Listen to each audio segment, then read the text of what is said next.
Giver by Lois Lowry, Chapter 6. Lily, please hold still, Mother said again. Lily, standing in front of her, fidgeted impatiently. I can tie them myself, she complained. I always have.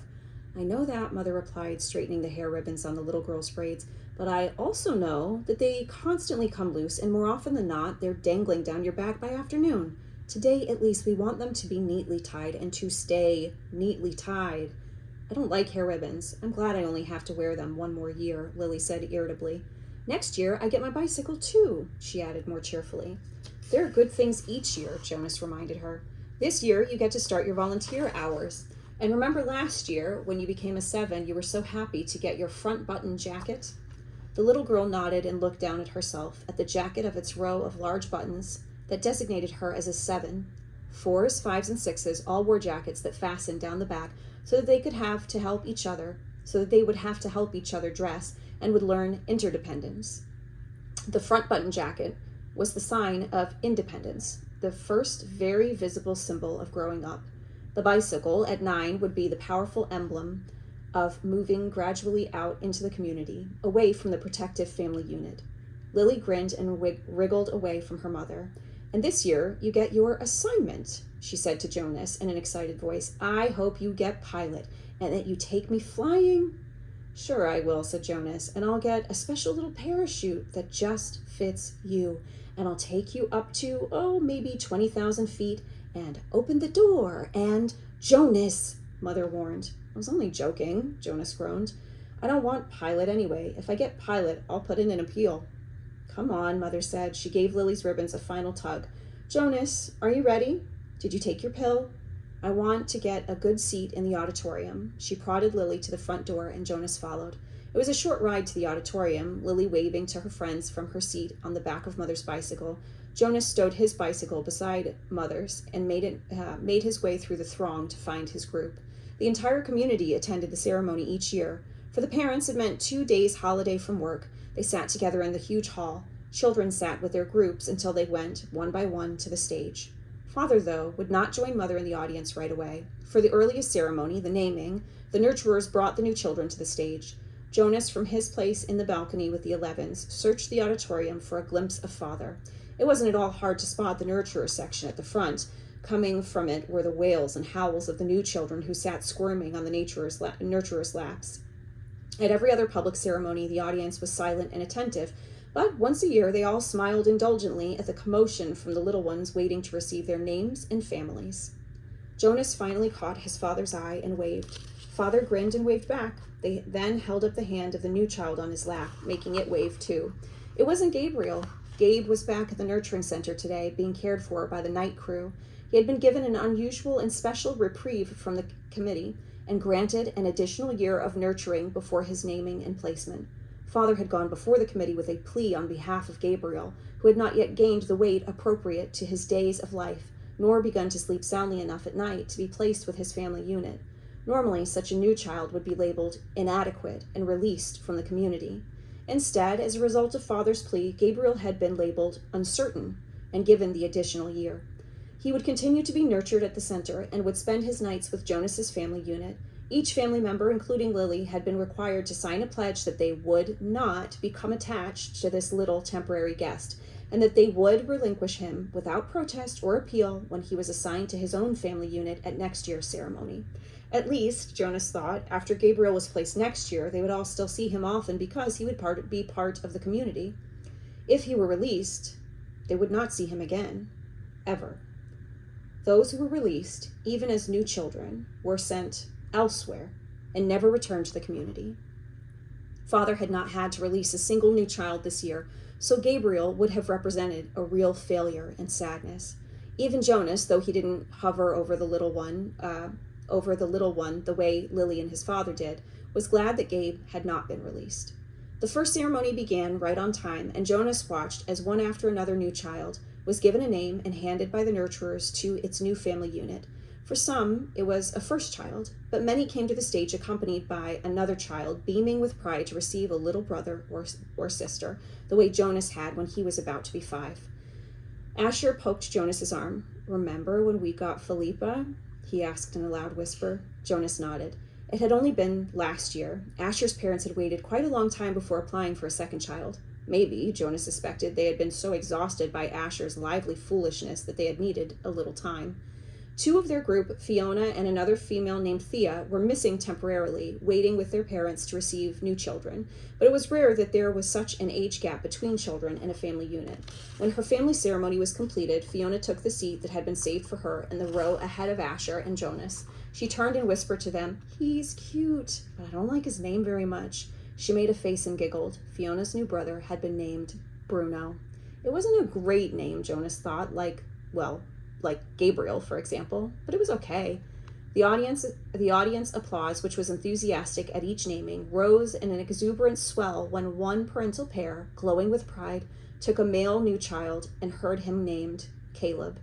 This new Caleb was a replacement child. The couple had lost their first Caleb, a cheerful little 4. Loss of a child was very, very rare. The community was extraordinarily safe.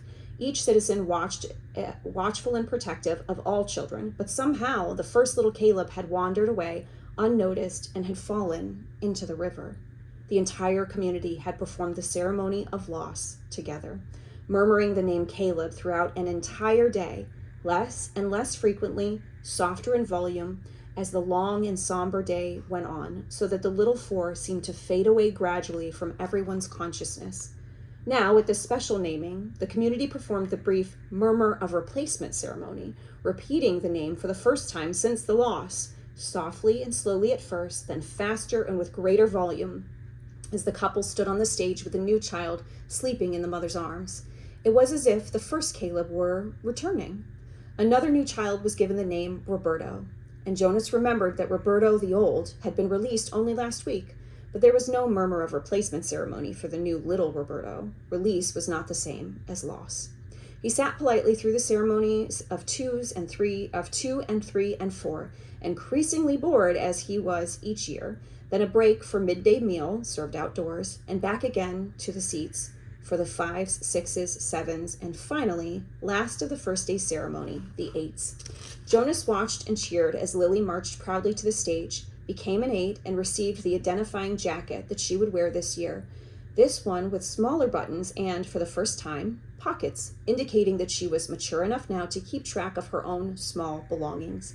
She stood solemnly listening to the speech of firm instructions on the responsibilities of 8 and doing volunteer hours for the first time. But Jonas could see that Lily, though she seemed attentive, was looking longingly at the row of gleaming bicycles, which would be presented tomorrow morning to the 9s. Next year, Lily Billy, Jonas thought.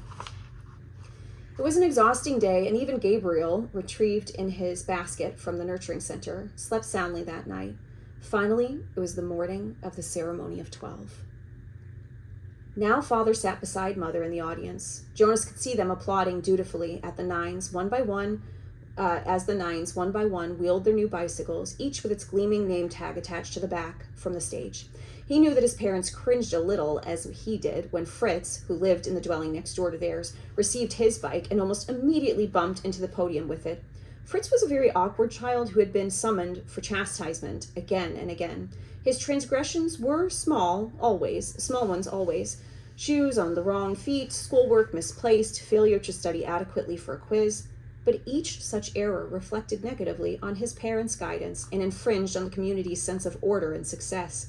Jonas and his family had not been looking forward to Fritz's bicycle, which they realized would probably too often be dropped on the front walk instead of wheeled neatly into its port. Finally, the 9s were all resettled in their seats, each having wheeled a bicycle outside where it would be waiting for its owner at the end of the day.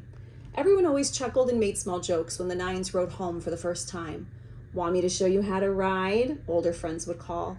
"I know you've never been on a bike before." But invariably, the grinning 9s, who in technical violation of the rule had been practicing secretly for weeks, would mount and ride off in perfect balance, training wheels never touching the ground. Then the 10s. Jonas never found the ceremony of 10 particularly interesting, only time-consuming, as each child's hair was snipped neatly into its distinguishing cut. Females lost their braids at 10, and males too relinquished their long, childish hair and took on the more manly short style which exposed their ears. Laborers moved quickly to the stage with brooms and swept away the mounds of discarded hair. Jonas could see the parents of the new tens stir and murmur, and he knew that this evening in many dwellings they would be snipping and straightening the hastily done haircuts, trimming them into a neater line. 11s, it seemed a short time ago that Jonas had undergone the ceremony of 11, but he remembered that it was not one of the more interesting ones. By 11, one was only waiting to be 12. It was simply a marking of time with no meaningful changes.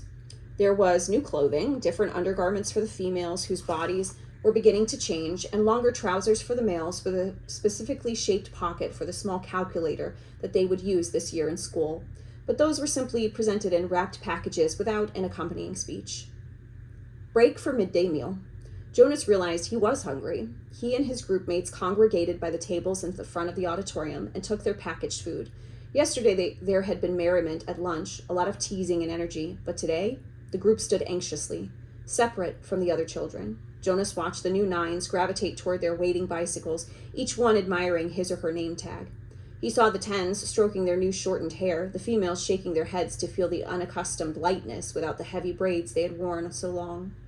I heard about a guy who was absolutely certain he was going to be assigned engineer, Asher muttered as they ate, and instead they gave him sanitation laborer. And he went out the next day, jumped into the river, swam across, and joined the next community he came to. Nobody ever saw him again. Jonas laughed. Somebody made that story up, Ash, he said. My father said he heard the same story when he was a 12. But Asher wasn't reassured. He was eyeing the river where it was visible behind the auditorium. I can't even swim very well, he said. My swimming instructor said that I don't have the right boyishness or something. Buoyancy, Jonas corrected him. Whatever. I don't have it. I sink.